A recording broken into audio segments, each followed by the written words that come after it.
The year was 1887, deep in the New Mexico territory, where the wind never stopped its mournful song and justice was still measured by the pull of a trigger. Dawn came slow over the desert plains, washing the land in a pale, merciless light. The mesquite whispered under the breath of the wind, brittle branches scraping against each other like bones. Overhead, vultures wheeled in wide circles, patient and watchful, their shadows sliding over the sand below.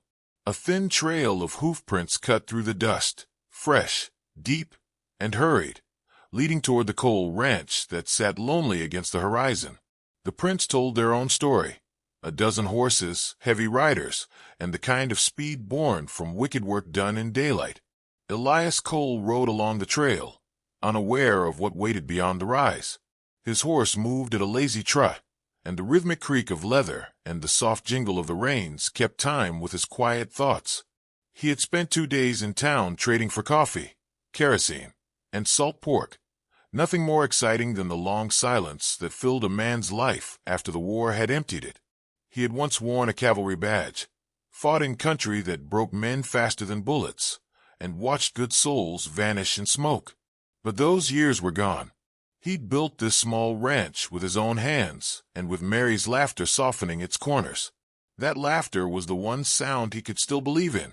As the sun lifted higher, Elias noticed a dark column rising in the distance, thin at first, then thicker, crawling into the sky. He frowned, his hand tightening on the reins. Smoke. Out here. That could mean brush fire. Or something worse. His horse snorted, uneasy, as if it smelled what the wind carried. He spurred forward. The closer he rode, the clearer it became that the smoke wasn't from wildland or accident.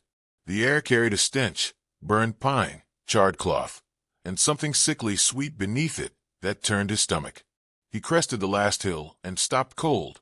Below, his home was burning. The barn was half collapsed, flames curling through its roof like fingers. The porch hung broken, the door splintered. The wind moaned through shattered windows, carrying sparks and ash. For a long heartbeat, Elias just stared, his mind refusing the shape of what his eyes showed him. Then he was off the saddle, boots striking the dirt hard. Mary!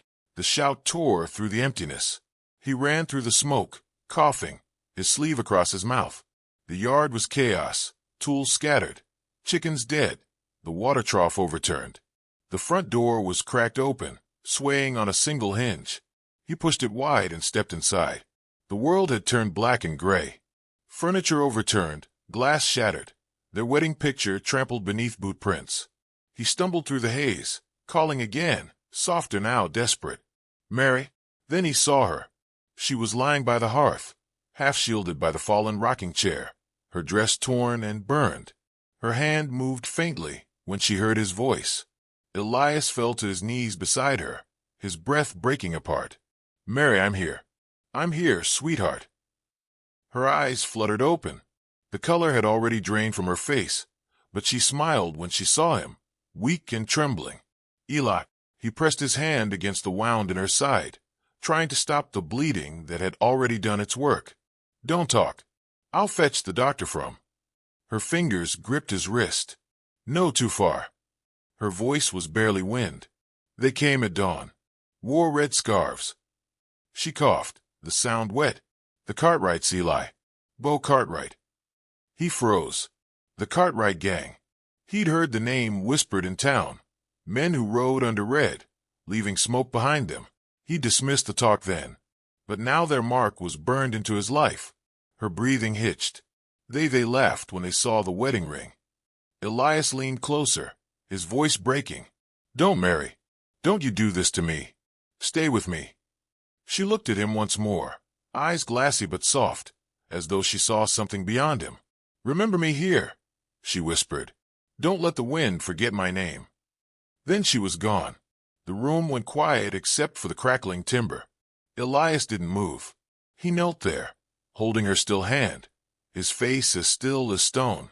The world outside kept spinning, the wind carrying dust, the vultures circling higher.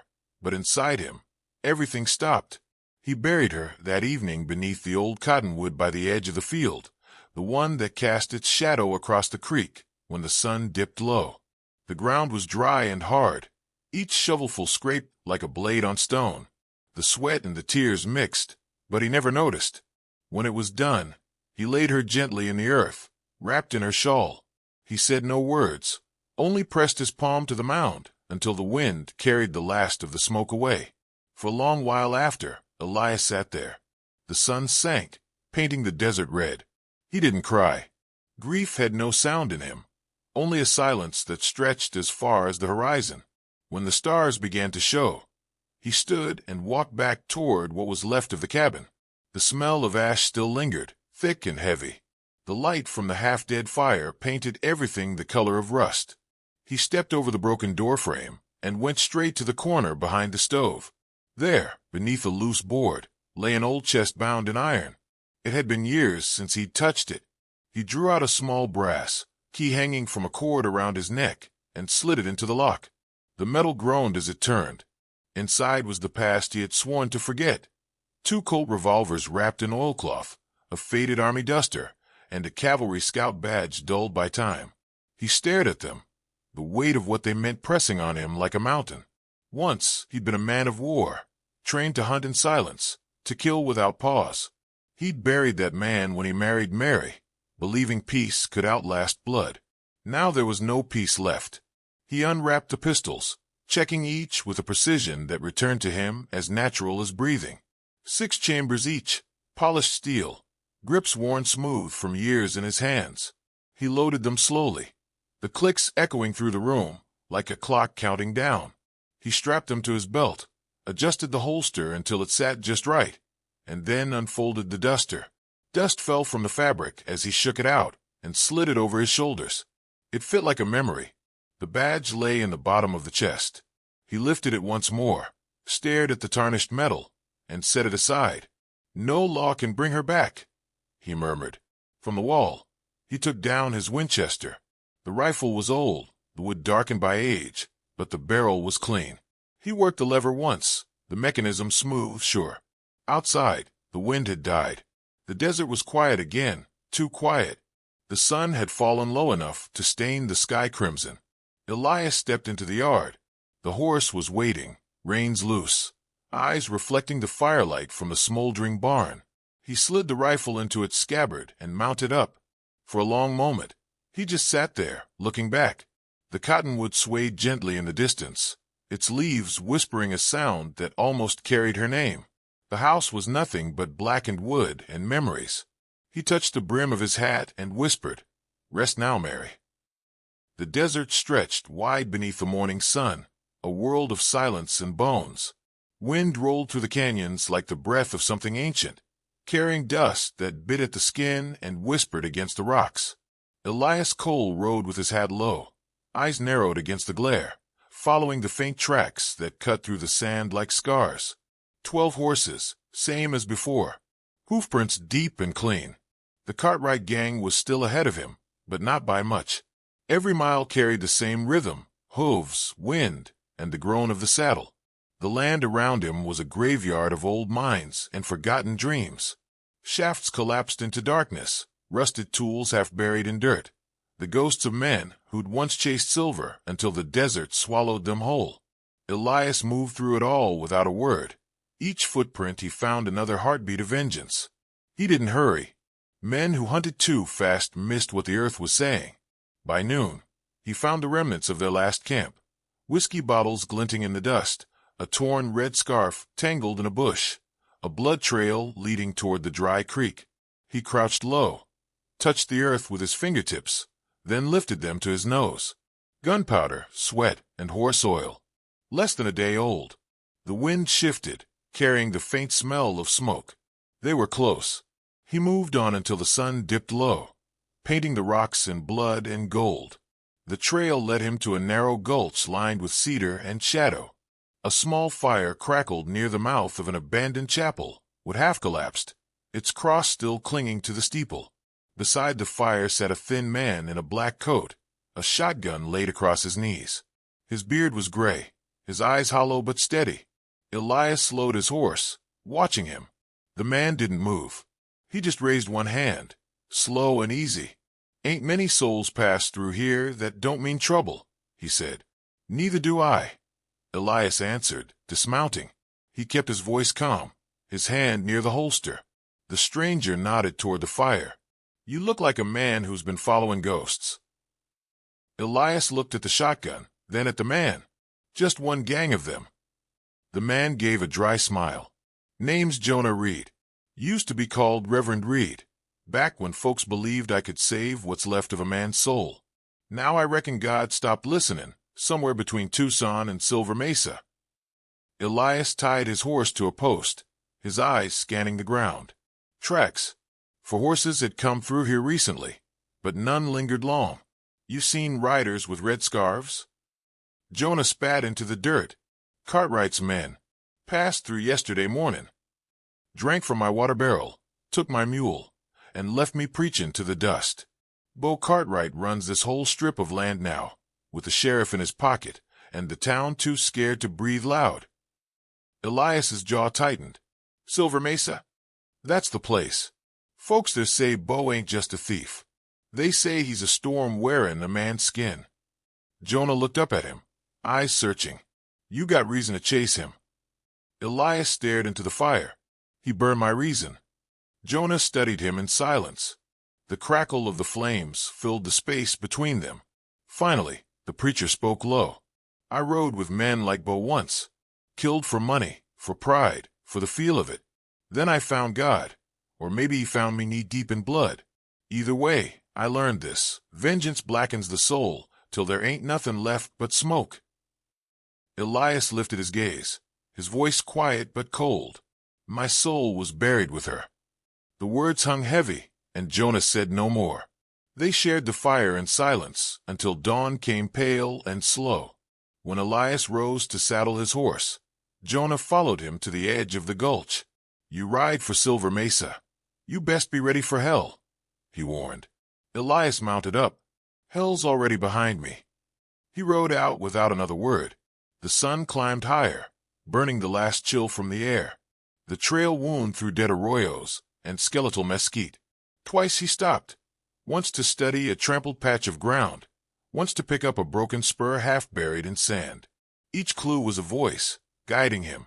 By afternoon, he came across the remains of a wagon near a dry riverbed. 2 oxen lay dead beside it, their ribs picked clean by vultures. From the wreckage, a sound, a weak groan. Elias drew his pistol and approached, boots sinking in dust. A man lay half-hidden under the wagon, face swollen and bloody, shirt torn. He looked up with a gasp of recognition and fear. Don't shoot. Please, just water. Elias knelt beside him, gave him the canteen. The man drank greedily, coughing between gulps. They came this way.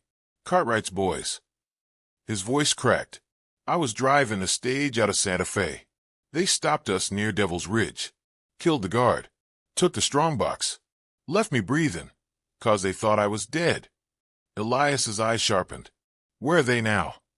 The ranch hand pointed south, trembling. Headed for Silver Mesa. Word is, Bo's fixin' to rob another coach tonight. Big one. Carrying gold for the bank in Las Cruces. Gonna hit it before dark. Elias gave a slow nod. You can walk. The man shook his head weakly. Legs broke. Elias looked to the horizon, calculating the distance. Stage road's 15 miles from here. There's water 2 ridges east. You'll make it if you crawl. He left him the canteen and turned back to his horse. As he rode, the world seemed to narrow into rhythm again. Hoofbeats, wind, heart. His mind worked like a blade sharpening itself on stone. The sun began to fall, staining the sand crimson. He found the Cartwright trail again near the canyon mouth. Fresh dung, boot prints, cigarette butts. 6 men, maybe 7. They were close enough that he could almost feel their laughter echoing off the rocks. The canyons grew tighter, the air heavy with the scent of sage and smoke. Elias dismounted, leading his horse by the reins. He moved like shadow, silent, sure. Every mark on the ground spoke to him, where they stopped to water the horses, where one man dropped his flask, where the fire ash still held warmth. He crouched beside a rock ledge and brushed his fingers over the prints. Not long now, he whispered. In the fading light, he loaded his rifle. Each cartridge slid into the chamber with the steady click of ritual. He wasn't rushing. There was no rage in him, only precision, quiet and cold. The memory of Mary's voice filled the silence around him, her laughter threading through the wind. He thought of Jonah's warning, how vengeance blackens the soul. Maybe that was true, but what lived inside Elias wasn't vengeance anymore. It was something deeper, something carved into the bone. Justice, maybe, or the ghost of love, refusing to die. Night settled over the canyon like a curtain. Crickets hummed, the air cooling fast. Elias climbed the ridge, the rifle slung across his back, boots careful not to disturb the stones. From the top, he saw it. Their camp spread across the valley floor. A handful of fires flickered like eyes in the dark. Horses tethered near the creek, men laughing, passing a bottle between them. One wore a red scarf around his neck that glowed faintly in the firelight. He crouched, steadying his breath. Every movement below felt sharp, close, like the past replaying itself. His hand found a revolver on his hip, thumb brushing the worn grip. He counted the heads, 7 men, maybe 8. The wind carried their voices up the slope, laughter, curses, songs about money and women. Silver Mesa woke under a gray dawn, the kind that hid more sins than it revealed. Dust clung to every window pane, and the wind that once carried laughter now whistled through the empty streets. The town looked half dead, stores boarded, shutters nailed, and horses tethered outside the saloon where music hadn't played in months. Above it all hung the red flag of Bo Cartwright's gang, a torn bandana nailed to the sheriff's post, mocking the law that no longer lived here.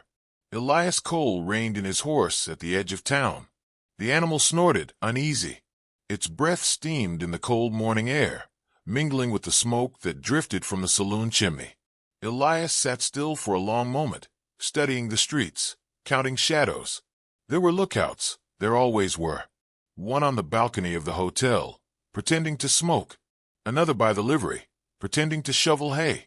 He saw the glint of metal on each. He dismounted quietly, boots sinking in the dust. The sun crept over the horizon, turning the sky to dull gold. Elias adjusted the brim of his hat, his coat hanging loose over the revolvers at his sides. He looked like any drifter passing through, until you saw his eyes. The first lookout never saw him coming. A flash of movement in the alley, the faint whisper of a rifle's lever sliding back, and then silence. The man slumped forward over the rail, cigarette still burning between his fingers. Elias moved on, slow and deliberate, the rifle resting easy in his hands. He crossed behind the blacksmith's, where another guard stood cleaning his gun. One shot muffled, and the guard fell without a sound. The horses stirred but didn't panic. The wind shifted. Somewhere down the street, a door creaked. A voice called out, "Jack, you done feeding the horses?" Elias didn't answer. He reached the saloon's back door, the wood warped from heat and years of neglect. Inside, voices rose, laughter, boots stomping, glasses clinking. He could hear Bo Cartwright himself, the low drawl unmistakable, telling a story about a ranch fire that got out of hand. "She begged, boys," Bo was saying. "Begged me to leave her be. But you know how I get when folks start begging." The men roared with laughter. Elias closed his eyes. For a moment, the sound of the fire came back, the crackle, the smell, Mary's voice fading in the smoke. He breathed once, slow and steady, and the memory fell quiet again. He checked his revolvers, 6 rounds each, clean chambers, smooth triggers. He slid the rifle strap across his shoulder, pushed open the door, and stepped inside. The room froze. Light poured through the swinging doors behind him, dust swirling in golden shafts. Elias stood framed in it, coat dusted, eyes shadowed, hat brim low. The piano was silent, the only sound the faint creak of the floorboards beneath his boots. Bo Cartwright turned from the bar, his grin wide and cruel. "Well, I'll be damned. The rancher lives." Elias said nothing. He walked forward, slow and unhurried, his spurs ticking against the floor. Every man in the room shifted, hands hovering near holsters, chairs scraping. "Easy now," Bo said, raising a hand. "Ain't no need for blood this early. You lost a wife, I lost a horse, we all got regrets." Elias stopped 3 paces away. "You burned my life down for sport." His voice was quiet, steady, cutting through the air like a blade. Bo chuckled. You think you're the first man I've wronged? You ain't special, friend. Elias's hand moved faster than the eye could follow. 2 shots cracked, sharp and clean. The men on Bo's left dropped before they could draw. Another swung his shotgun up. Elias turned and fired once more, the blast sending the man sprawling over the poker table. The saloon exploded into chaos. Chairs toppled, bottles shattered, smoke filled the room. Elias moved through it with terrifying precision. Each shot measured, deliberate. He didn't waste bullets. Every trigger pull was a decision. Bo dove behind the bar, shouting orders. Kill him. Kill that son of a... A rifle barked from the balcony, the bullet splintering the frame beside Elias's head. He rolled behind a pillar, reloaded, then leaned out and fired upward. The man on the balcony tumbled over the railing, his gun spinning from his hand. Through the haze, a figure burst from the side door. The old preacher, Jonah Reed, his shotgun blazing. Get down, Cole. Elias dropped as Jonah fired, the blast cutting 2 men clean off their feet. But one of Bo's men wheeled around and shot back. The slug caught Jonah in the chest, spinning him into a table. Elias turned, eyes flashing. He ran to Jonah's side, crouching low. You shouldn't have come. Jonah coughed, blood staining his beard. Figured you might need a witness. Why? 'Cause somebody's got to tell the Lord what you done right today. He smiled, teeth red, then went still. Elias stood, face unreadable. Smoke curled through the room, turning the morning light into gold and gray. He picked up Jonah's shotgun, broke it open, slid 2 shells in, and snapped it shut. Behind the bar, Bo Cartwright laughed, a low, mocking sound. You think you can kill me, rancher? You ain't no lawman anymore. Elias stepped into view, his voice flat as dry earth. No, just a man who outlived mercy. Bo fired first, wild, desperate.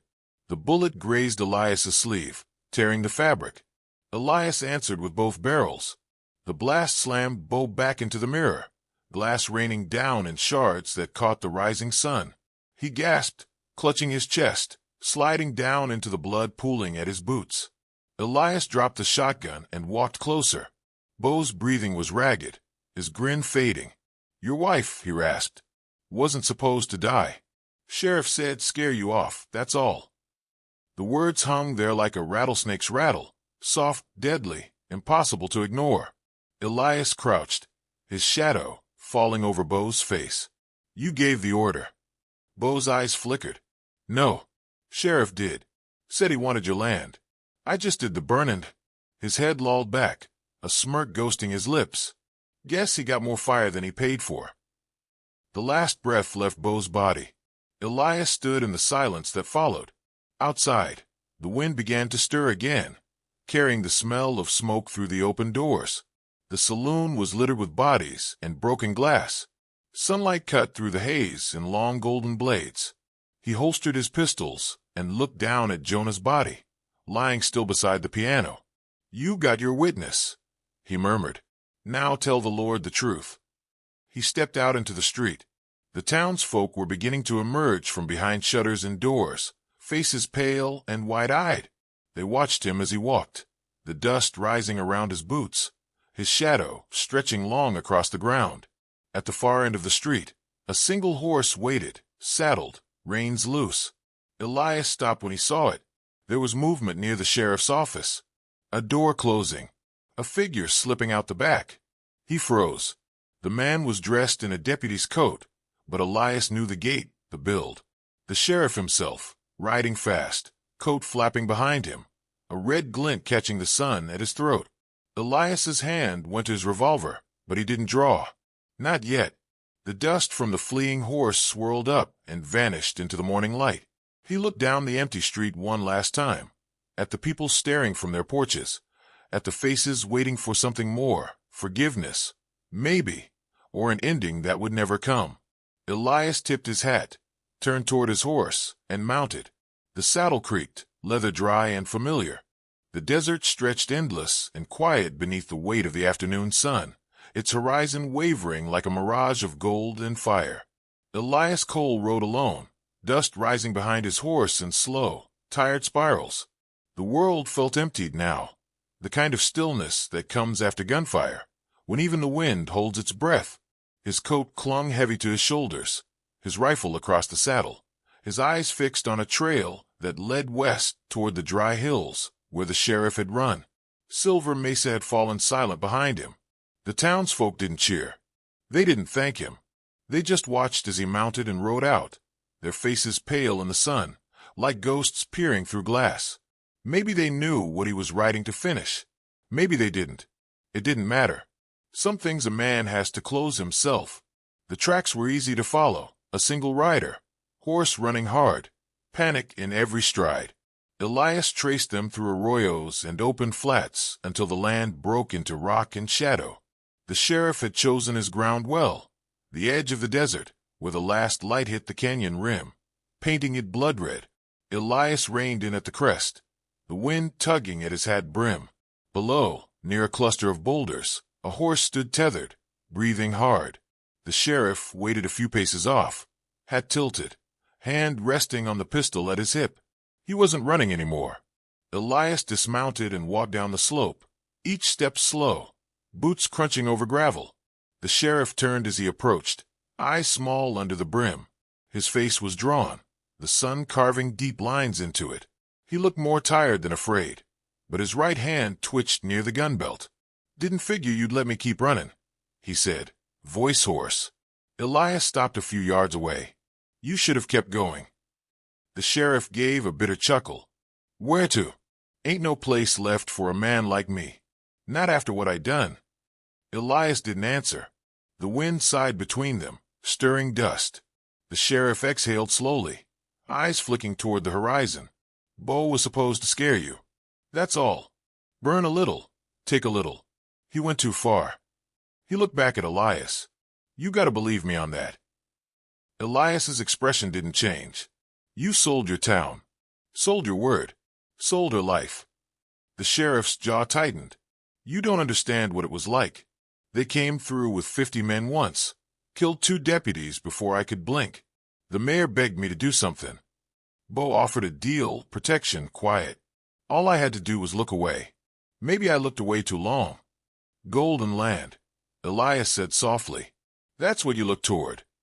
The sheriff shifted, shame flickering across his face. "I never wanted it to come to this."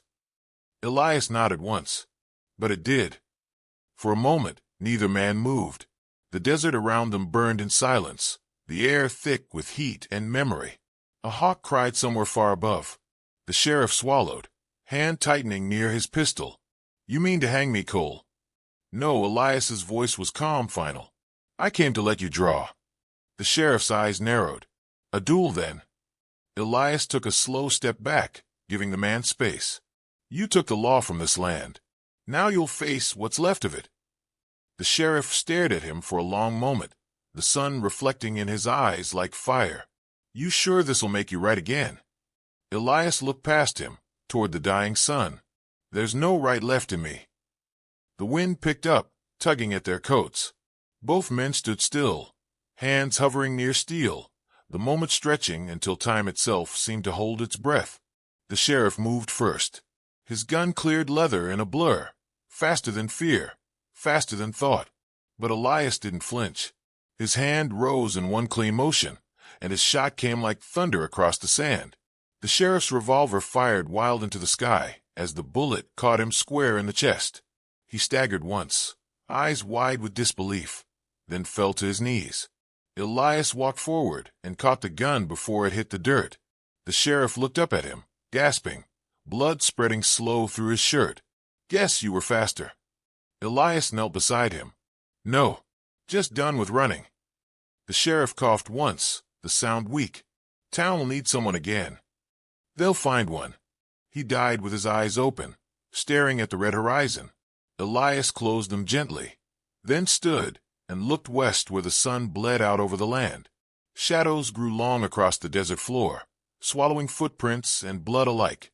By nightfall, Elias had buried him beneath a cairn of stones. No cross, no words, just silence. Justice had no sermon to preach here. He rode back under a sky crowded with stars. The desert cooled fast, and the wind carried the scent of sage. When he reached the ruins of the old church near Silver Mesa, he dismounted and lit a small lantern. The light fell across the crumbled walls, the splintered pews, and Jonah Reed's body, wrapped in a blanket near the altar. Elias dug the grave himself, the shovel biting into hard ground. The rhythm of it steadied him, scrape, lift, fall. When it was done, he laid Jonah down gently, the blanket pulled tight around the old preacher's frame. From his coat pocket, he drew out a small ring, Mary's wedding band, the gold dulled by smoke and time. He turned it in his palm for a long while, watching the light catch on its surface. Then he placed it on the wooden cross at the head of Jonah's grave. "You tried to warn me," he said softly. "Maybe God'll listen to you now." He stood there a long time as the lantern flame flickered and died. The stars burned bright above, cold and clear. Behind him, the town slept, the people still and quiet, the fear that had ruled them finally gone. When dawn touched the horizon again, Elias saddled his horse. The streets were beginning to stir, a child running across to the general store, an old woman sweeping dust from her steps. They looked at him as he passed, eyes following, unsure whether to thank or fear him. He didn't nod, didn't speak. He wasn't a savior, and he wasn't staying. At the edge of town, he paused once more. The cottonwood in the distance swayed gently, leaves whispering in the wind like the memory of her voice. He touched the brim of his hat, eyes soft for the first time in days. Then he rode out toward the open land, the morning sun at his back, the desert unfolding before him like a page still waiting to be written.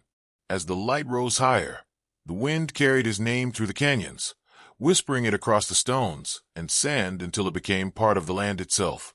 They say the desert remembers every sin, and that night it whispered the name of Elias Cole, a man who carried love, loss, and justice, all in the same heart.